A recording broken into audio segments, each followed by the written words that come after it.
BBMP news 9ಗೆ ಸ್ವಾಗತ. ಬೆಂಗಳೂರು ಜಿಲ್ಲೆಯ ಹೊಸ ಭರವಸೆಯಾಗಿ ಬಿಬಿಎಂಪಿ ನ್ಯೂಸ್ 9 ಕರ್ನಾಟಕ ರಾಜ್ಯ ವ್ಯಾಪ್ತಿಯಲ್ಲಿ ನಡೆಯುವ ಎಲ್ಲ ವಿಚಾರಗಳನ್ನ ನಿಮಗೆ ತಿಳಿಸುವ ಕೆಲಸ ಇನ್ಮುಂದೆ ನಮ್ಮದಾಗಿರುತ್ತೆ. ಮೊದಲಿಗೆ ಮುಖ್ಯಾಂಶಗಳು. ಮಾಜಿ ಮುಖ್ಯಮಂತ್ರಿಗಳಂತ ಮಾನ್ಯ ಎಸ್.ಎಂ. ಕೃಷ್ಣ ಅವರು ನಮ್ಮನ್ನು ಅಗಲಿದ್ದು ಭಾಳ ದೊಡ್ಡ ಒಂದು ಆಘಾತವನ್ನು ನಮ್ಮೆಲ್ಲರಿಗೆ ತಂದಿದೆ. ಅವನು ಭಾಳ ಹತ್ತಿರದಿಂದ ನಾನು ನೋಡಿದ್ದೀನಿ. ಎಸ್.ಎಂ. ಕೃಷ್ಣ ಅವರು ಮುಖ್ಯಮಂತ್ರಿಯಾಗಿ ಕೆಲಸ ಮಾಡುವಂಥ ಸಂದರ್ಭದಲ್ಲಿ ನಾನು ಪ್ರತಿಪಕ್ಷದ ನಾಯಕನಾಗಿ ಕೆಲಸ ಮಾಡ್ತಾಯಿದ್ದೆ. ಹೀಗಾಗಿ ಅವರ ಒಂದು ಆಡಳಿತ ವ್ಯವಸ್ಥೆ ಮತ್ತು ಅವರ ಒಂದು ವಿಷನರಿ ನನ್ನ ಕಣ್ಣು ಮುಂದೆ ಇದೆ. ಸಾಕಷ್ಟು ವಿಚಾರಗಳಲ್ಲಿ ಅವ್ರ ಸರ್ಕಾರವನ್ನು ಟೀಕೆ ಮಾಡ್ತಾಯಿದ್ರು ಸಹಿತ ಎಲ್ಲ ಹಂತದಲ್ಲಿ ಭಾಳ ತಾಳ್ಮೆಯಿಂದ ಇವತ್ತೇನು ನಾವು ನೋಡ್ತಾ ಇದ್ದಲ್ಲ, ಇವತ್ತು ಪಾರ್ಲಿಮೆಂಟ್ ಇರ್ಬೋದು, ಅಸೆಂಬ್ಲಿ ಇರ್ಬೋದು, ಭಾಳ ಗೊಂದಲದಲ್ಲಿ ನಡೀತಾ ಇದ್ದಾವೆ.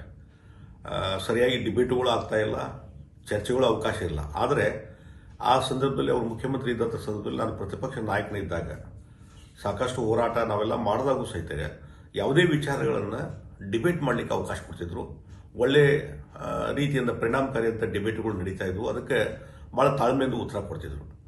ಮತ್ತು ಇನ್ನೊಂದು ನಾನು ವಿಶೇಷವಾಗಿ ಎಸ್.ಎಂ. ಕೃಷ್ಣ ಅವರಲ್ಲಿ ನೋಡಿದ್ದಂತಂದರೆ ಒಂದು ಆಡಳಿತ ಸುಧಾರಣಾ ಒಂದು ರೀತಿಯಲ್ಲಿ ಭಾಳ ಉತ್ತಮವಾಗಿ ಆಡಳಿತ ನಿರ್ವಹಣೆ ಮಾಡಿ ಆಡಳಿತ ವ್ಯವಸ್ಥೆಯಲ್ಲಿ ಸುಧಾರಣೆ ತರುವಂಥ ಕೆಲಸ ಮಾಡಿದರು. ಮತ್ತು ಅದರಲ್ಲಿ ಭಾಳ ಪ್ರಮುಖವಾಗಿ ಅವರು ಹಣಕಾಸು ಸಚಿವರಾಗಿ ಕೆಲಸ ಮಾಡಿದ್ದಾರೆ.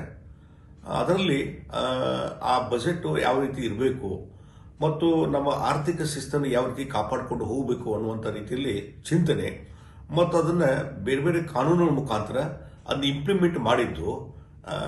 ಬಜೆಟದ ಇತಿಮಿತಿ ಎಷ್ಟು ಇದರಲ್ಲಿ ಖರ್ಚು ಮಾಡಬೇಕು, ಎಷ್ಟು ನಮ್ಮ ಬಜೆಟ್ ಲಿಮಿಟ್ ಇರಬೇಕು, ಅದರ ಖರ್ಚು ವೆಚ್ಚ ಎಷ್ಟು, ಇದನ್ನೇ ಒಂದು ರೀತಿ ಕಾನೂನು ಬದ್ಧತೆ ಮತ್ತು ಶಿಸ್ತನ್ನು ತರುವಂಥ ಕೆಲಸ ಬಹುಶಃ ಯಾರ್ದಾರ ಕಾಲದಲ್ಲಿ ಮಾಡಿದರೆ ಅದು ಎಸ್.ಎಂ. ಕೃಷ್ಣ ಅವ್ರ ಕಾಲದಲ್ಲಿ. ಮತ್ತು ಅಷ್ಟೇ ಅಲ್ಲ, ಅದೇ ಪರಂಪರೆಯನ್ನು ಎಸ್.ಎಂ. ಕೃಷ್ಣ ಅವರು ಈ ಒಂದು ಆರ್ಥಿಕ ಶಿಸ್ತನ್ನು ಏನು ತೊಗೊಂಬುದಿರಲ್ಲ, ಅದನ್ನು ಇವತ್ತಿನ ಎಲ್ಲ ಸರ್ಕಾರಗಳು ಅದನ್ನು ಫಾಲೋ ಮಾಡ್ತಾ ಇದ್ದಾರೆ. ಇದು ಭಾಳ ಒಂದು ವೈಶಿಷ್ಟ್ಯಪೂರ್ಣವಾದಂಥ. ಹೀಗಾಗಿ ಒಬ್ಬ ವಿಷನರಿ ಇರುವಂಥ ವ್ಯಕ್ತಿ ಬೆಂಗಳೂರಿನ ಅಭಿವೃದ್ಧಿ ಬಗ್ಗೆ ಭಾಳಷ್ಟು ಕಾಳಜಿ ಹೊಂದಿ ಸಾಕಷ್ಟು ಅದರಲ್ಲಿ ಅಭಿವೃದ್ಧಿ ಪರವಾದಂಥ ಕೆಲಸ ಕಾರ್ಯಗಳನ್ನು ಮಾಡಿದರು. ಇಡೀ ಕರ್ನಾಟಕದ ಒಂದು ಅಭಿವೃದ್ಧಿಗೆ ಒತ್ತು ಕೊಡುವಂಥ ಕೆಲಸವನ್ನು ಮಾಡಿದರು. ಹೀಗಾಗಿ ಒಬ್ಬ ಉತ್ತಮ ಆಡಳಿತಗಾರ ಮತ್ತು ಒಳ್ಳೆಯ ಮುಖ್ಯಮಂತ್ರಿಯಾಗಿ ಕೆಲಸ ಮಾಡಿದರು. ಒಬ್ಬ ಮೌಲ್ಯಯುತವಾದಂಥ ರಾಜಕಾರಣಿಯಾಗಿ, ಒಂದು ಶಿಸ್ತುಬದ್ಧವಾದ ರಾಜಕಾರಣಿಯಾಗಿ ಬೆಳವಣಿಗೆ ತಗೊಂಡ್ಬಂದರು ಮತ್ತು ಎಲ್ಲರಿಗೂ ಒಂದು ರೀತಿ ಮಾರ್ಗದರ್ಶನ ಮಾಡುವಂಥ ಕೆಲಸವನ್ನು ಎಸ್.ಎಂ. ಕೃಷ್ಣ ಅವರು ಮಾಡಿದರು ಅನ್ನುವಂಥ ಮಾತನ್ನು ಹೇಳ್ತೀನಿ. ಹೀಗಾಗಿ ಅವರ ಅಗಲಿಕೆ ರಾಜಕೀಯ ರಂಗಕ್ಕೆ ಒಂದು ದೊಡ್ಡ ನಷ್ಟ ಅನ್ನುವಂಥ ಮಾತನ್ನು ಈ ಸಂದರ್ಭದಲ್ಲಿ ಹೇಳ್ತೀನಿ. ಮಾನ್ಯ ಎಸ್.ಎಂ. ಕೃಷ್ಣ ಅವರ ಇವತ್ತು ಅಗಲಿಕೆಯ ದುಃಖವನ್ನು ಭರಿಸುವಂಥ ಇವತ್ತು ಶಕ್ತಿ ಆ ಕುಟುಂಬಕ್ಕೆ ಸಿಗಲಿ ಅಂತ ಹೇಳಿ ದೇವರಲ್ಲಿ ನಾನು ಪ್ರಾರ್ಥನೆ ಮಾಡ್ತೀನಿ. ಮತ್ತು ಎಸ್.ಎಂ. ಕೃಷ್ಣ ಅವರ ಆತ್ಮಕ್ಕೆ ಶಾಂತಿಯನ್ನು ನಾನು ಕೊಡ್ತಾ ಇದ್ದೀನಿ. ಮಾಜಿ ಮುಖ್ಯಮಂತ್ರಿಗಳಂತ ಮಾನ್ಯ ಎಸ್.ಎಂ. ಕೃಷ್ಣ ಅವರು ನಮ್ಮನ್ನು ಅಗಲಿದ್ದು ಭಾಳ ದೊಡ್ಡ ಒಂದು ಆಘಾತವನ್ನು ನಮ್ಮೆಲ್ಲರಿಗೆ ತಂದಿದೆ. ಅವನು ಭಾಳ ಹತ್ತಿರದಿಂದ ನಾನು ನೋಡಿದ್ದೀನಿ. ಎಸ್.ಎಂ. ಕೃಷ್ಣ ಅವರು ಮುಖ್ಯಮಂತ್ರಿಯಾಗಿ ಕೆಲಸ ಮಾಡುವಂಥ ಸಂದರ್ಭದಲ್ಲಿ ನಾನು ಪ್ರತಿಪಕ್ಷದ ನಾಯಕನಾಗಿ ಕೆಲಸ ಮಾಡ್ತಾಯಿದ್ದೆ. ಹೀಗಾಗಿ ಅವರ ಒಂದು ಆಡಳಿತ ವ್ಯವಸ್ಥೆ ಮತ್ತು ಅವರ ಒಂದು ವಿಷನರಿ ನನ್ನ ಕಣ್ಣು ಮುಂದೆ ಇದೆ. ಸಾಕಷ್ಟು ವಿಚಾರಗಳಲ್ಲಿ ಅವ್ರ ಸರ್ಕಾರವನ್ನು ಟೀಕೆ ಮಾಡ್ತಾಯಿದ್ರು ಸಹಿತ ಎಲ್ಲ ಹಂತದಲ್ಲಿ ಭಾಳ ತಾಳ್ಮೆಯಿಂದ ಇವತ್ತೇನು ನಾವು ನೋಡ್ತಾ ಇದ್ದಲ್ಲ, ಇವತ್ತು ಪಾರ್ಲಿಮೆಂಟ್ ಇರ್ಬೋದು, ಅಸೆಂಬ್ಲಿ ಇರ್ಬೋದು, ಭಾಳ ಗೊಂದಲದಲ್ಲಿ ನಡೀತಾ ಇದ್ದಾವೆ. ಸರಿಯಾಗಿ ಡಿಬೇಟುಗಳು ಆಗ್ತಾ ಇಲ್ಲ, ಚರ್ಚೆಗಳು ಅವಕಾಶ ಇಲ್ಲ. ಆದರೆ ಆ ಸಂದರ್ಭದಲ್ಲಿ ಅವರು ಮುಖ್ಯಮಂತ್ರಿ ಇದ್ದಂಥ ಸಂದರ್ಭದಲ್ಲಿ ನಾನು ಪ್ರತಿಪಕ್ಷ ನಾಯಕನಿದ್ದಾಗ ಸಾಕಷ್ಟು ಹೋರಾಟ ನಾವೆಲ್ಲ ಮಾಡಿದಾಗೂ ಸಹಿತ ಯಾವುದೇ ವಿಚಾರಗಳನ್ನು ಡಿಬೇಟ್ ಮಾಡಲಿಕ್ಕೆ ಅವಕಾಶ ಕೊಡ್ತಿದ್ರು. ಒಳ್ಳೆ ರೀತಿಯಿಂದ ಪರಿಣಾಮಕಾರಿಯಂಥ ಡಿಬೇಟ್ಗಳು ನಡೀತಾ ಇದ್ವು. ಅದಕ್ಕೆ ಭಾಳ ತಾಳ್ಮೆಯಿಂದ ಉತ್ತರ ಕೊಡ್ತಿದ್ರು. ಮತ್ತು ಇನ್ನೊಂದು ನಾನು ವಿಶೇಷವಾಗಿ ಎಸ್.ಎಂ. ಕೃಷ್ಣ ಅವರಲ್ಲಿ ನೋಡಿದ್ದಂತಂದರೆ ಒಂದು ಆಡಳಿತ ಸುಧಾರಣಾ ಒಂದು ರೀತಿಯಲ್ಲಿ ಭಾಳ ಉತ್ತಮವಾಗಿ ಆಡಳಿತ ನಿರ್ವಹಣೆ ಮಾಡಿ ಆಡಳಿತ ವ್ಯವಸ್ಥೆಯಲ್ಲಿ ಸುಧಾರಣೆ ತರುವಂಥ ಕೆಲಸ ಮಾಡಿದರು.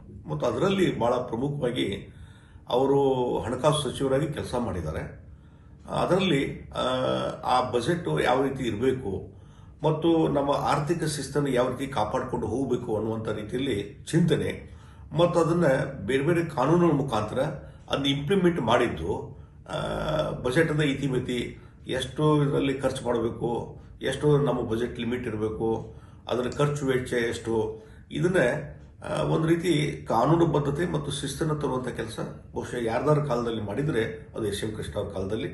ಮತ್ತು ಅಷ್ಟೇ ಅಲ್ಲ, ಅದೇ ಪರಂಪರೆಯನ್ನು ಎಸ್ ಎಂ ಕೃಷ್ಣ ಅವರು ಈ ಒಂದು ಆರ್ಥಿಕ ಶಿಸ್ತನ್ನು ಏನು ತೊಗೊಂಬುದಿರಲ್ಲ, ಅದನ್ನು ಇವತ್ತಿನ ಎಲ್ಲ ಸರ್ಕಾರಗಳು ಅದನ್ನು ಫಾಲೋ ಮಾಡ್ತಾ ಇದ್ದಾರೆ. ಇದು ಬಹಳ ಒಂದು ವೈಶಿಷ್ಟ್ಯಪೂರ್ಣವಾದಂಥ. ಹೀಗಾಗಿ ಒಬ್ಬ ವಿಷನರಿ ಇರುವಂಥ ವ್ಯಕ್ತಿ ಬೆಂಗಳೂರಿನ ಅಭಿವೃದ್ಧಿ ಬಗ್ಗೆ ಬಹಳಷ್ಟು ಕಾಳಜಿ ಹೊಂದಿ ಸಾಕಷ್ಟು ಅದರಲ್ಲಿ ಅಭಿವೃದ್ಧಿ ಪರವಾದಂಥ ಕೆಲಸ ಕಾರ್ಯಗಳನ್ನು ಮಾಡಿದ್ರು.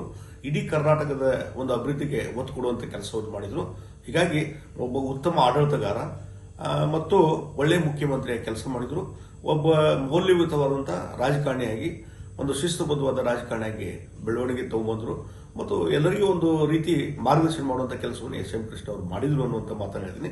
ಹೀಗಾಗಿ ಅವರ ಅಗಲಿಕೆ ರಾಜಕೀಯ ರಂಗಕ್ಕೆ ಒಂದು ದೊಡ್ಡ ನಷ್ಟ ಅನ್ನುವಂಥ ಮಾತನ್ನ ಈ ಸಂದರ್ಭದಲ್ಲಿ ಹೇಳ್ತೀನಿ.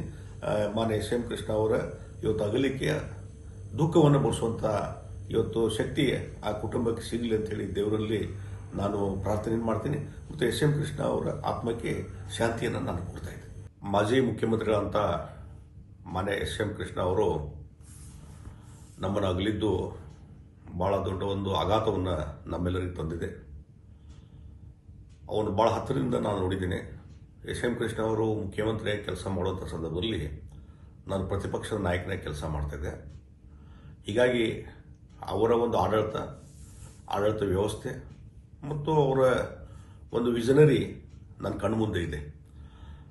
ಸಾಕಷ್ಟು ವಿಚಾರಗಳಲ್ಲಿ ಅವ್ರ ಸರ್ಕಾರವನ್ನು ಟೀಕೆ ಮಾಡ್ತಾಯಿದ್ರು ಸಹಿತ ಎಲ್ಲ ಹಂತದಲ್ಲಿ ಭಾಳ ತಾಳ್ಮೆಯಿಂದ ಇವತ್ತೇನು ನಾವು ನೋಡ್ತಾ ಇದ್ದೇವಲ್ಲ, ಇವತ್ತು ಪಾರ್ಲಿಮೆಂಟ್ ಇರ್ಬೋದು, ಅಸೆಂಬ್ಲಿ ಇರ್ಬೋದು, ಭಾಳ ಗೊಂದಲದಲ್ಲಿ ನಡೀತಾ ಇದ್ದಾವೆ.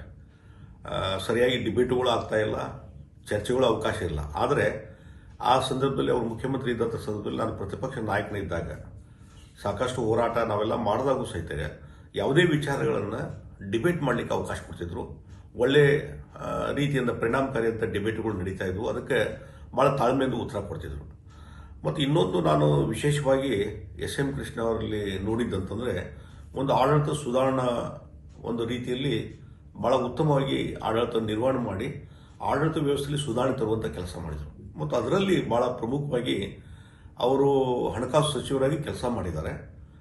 ಅದರಲ್ಲಿ ಆ ಬಜೆಟ್ ಯಾವ ರೀತಿ ಇರಬೇಕು ಮತ್ತು ನಮ್ಮ ಆರ್ಥಿಕ ಶಿಸ್ತನ್ನು ಯಾವ ರೀತಿ ಕಾಪಾಡಿಕೊಂಡು ಹೋಗಬೇಕು ಅನ್ನುವಂಥ ರೀತಿಯಲ್ಲಿ ಚಿಂತನೆ ಮತ್ತು ಅದನ್ನು ಬೇರೆ ಬೇರೆ ಕಾನೂನುಗಳ ಮುಖಾಂತರ ಅದನ್ನ ಇಂಪ್ಲಿಮೆಂಟ್ ಮಾಡಿದ್ದು.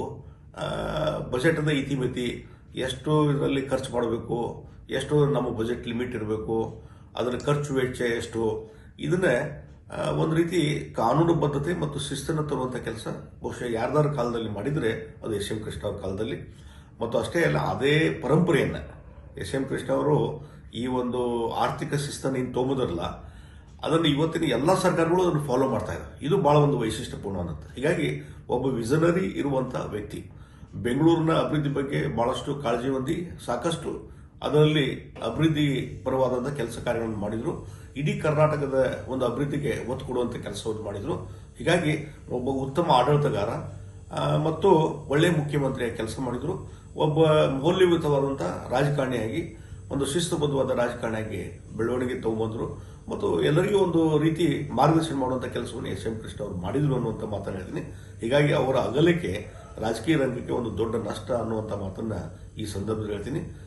ಮಾನ್ಯ ಎಸ್ ಎಂ ಕೃಷ್ಣ ಅವರ ಇವತ್ತು ಅಗಲಿಕೆಯ ದುಃಖವನ್ನು ಭರಿಸುವಂಥ ಇವತ್ತು ಶಕ್ತಿ ಆ ಕುಟುಂಬಕ್ಕೆ ಸಿಗಲಿ ಅಂತ ಹೇಳಿ ದೇವರಲ್ಲಿ ನಾನು ಪ್ರಾರ್ಥನೆ ಮಾಡ್ತೀನಿ. ಮತ್ತು ಎಸ್ ಎಂ ಕೃಷ್ಣ ಅವರ ಆತ್ಮಕ್ಕೆ ಶಾಂತಿಯನ್ನು ನಾನು ಕೊಡ್ತೀನಿ.